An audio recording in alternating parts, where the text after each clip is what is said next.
Do you recognize yourself as a woman, a starseed woman, who is overgiving love and energy, and you are so ready to stop with this? Well, in this video, I'm going to share with you 3 things that Mary Magdalene told me in a channeling about how to stop overgiving if you recognize yourself as a sensitive starseed woman on this planet.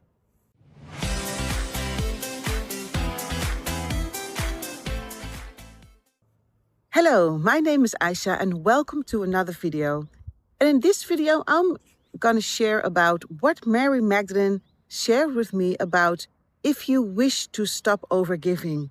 Because do you recognize this energy about always thinking about other persons, always giving without ever receiving?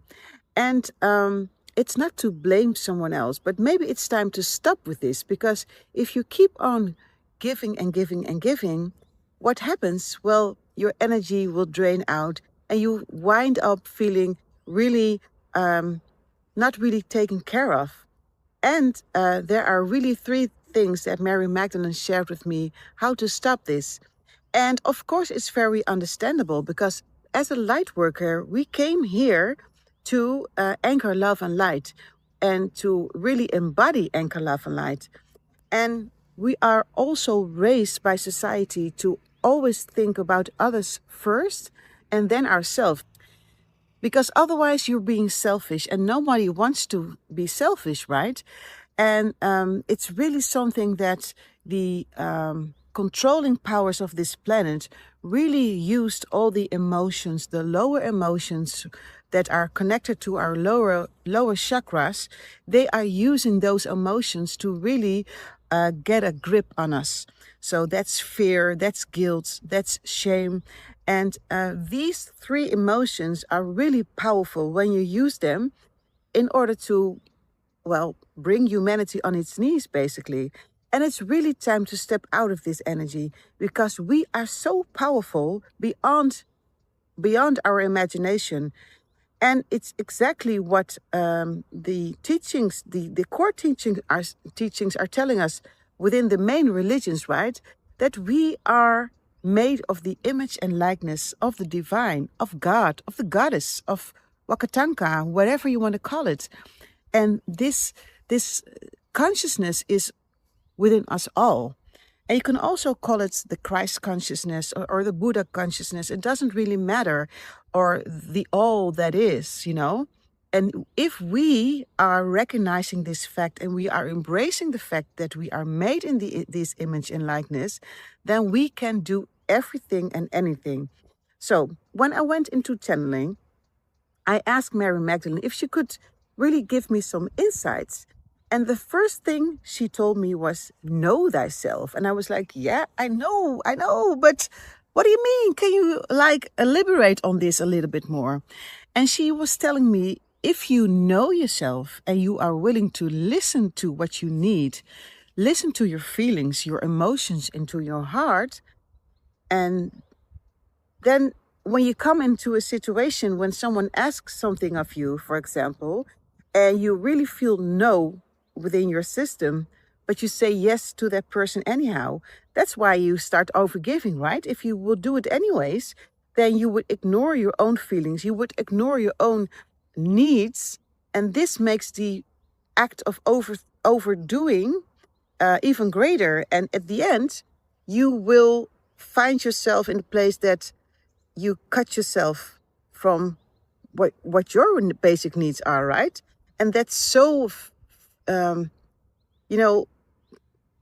it's really like an energy killer. So the first thing she told me was, you really have to know yourself, find out who you are, what you need, and also, an extensive of that is learn to say no.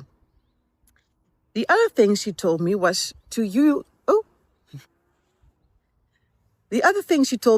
use kind words to yourself, because we are so used to have this really,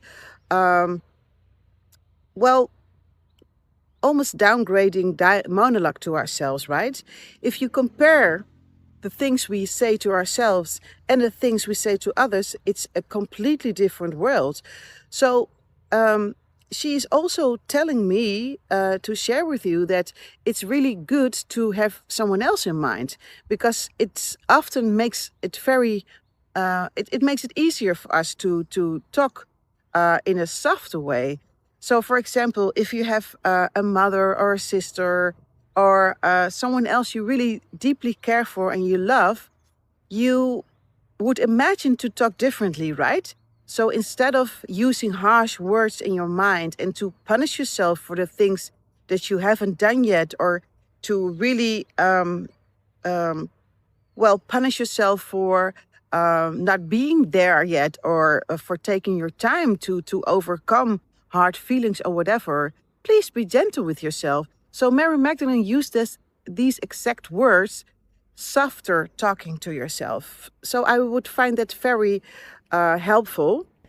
And also, Mary Magdalene is of the lineage of the rose, like her biggest mentor and her mother in law, Mother Mary.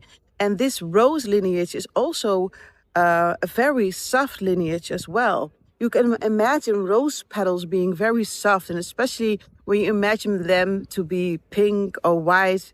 And of course, it's not all about softness in this rose lineage, which is also called the lineage of the Order of Magdalena, because the rose has also thorns to protect itself, right? And to also show that I think the birds agree. To also remind yourself that it's not all about being gentle and being soft, but also you have to really stand your ground, right? For example, Joan of Arc is also a part of this lineage, and she was standing her ground massively.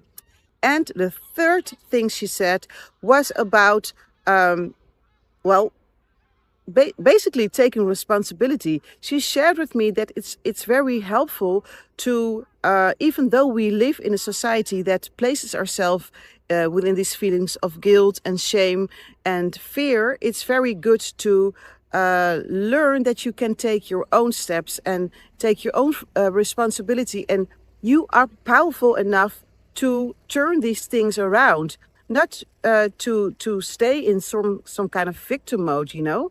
And also be gentle with that as well if you're not there yet.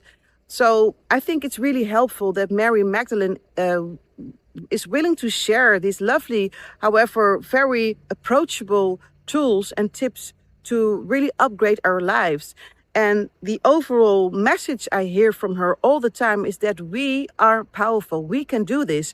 We don't need for a spaceship to land to change our lives around. We are really powerful in doing, in creating our own paradise reality here on Earth, right?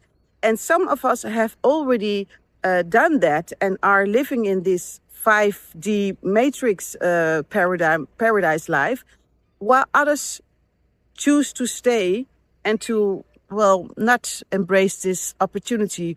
And it's so beautiful to give this analogy, because Kaya is calling it the golden age of miracles. And if you want to dive deeply into what this means, I really, really do recommend to read the book, The Sophia Code. It's more than a book. I can't express it enough how wonderful it is, and how miracles will come into your life as soon as you start doing these self-initiations with these great ascended masters.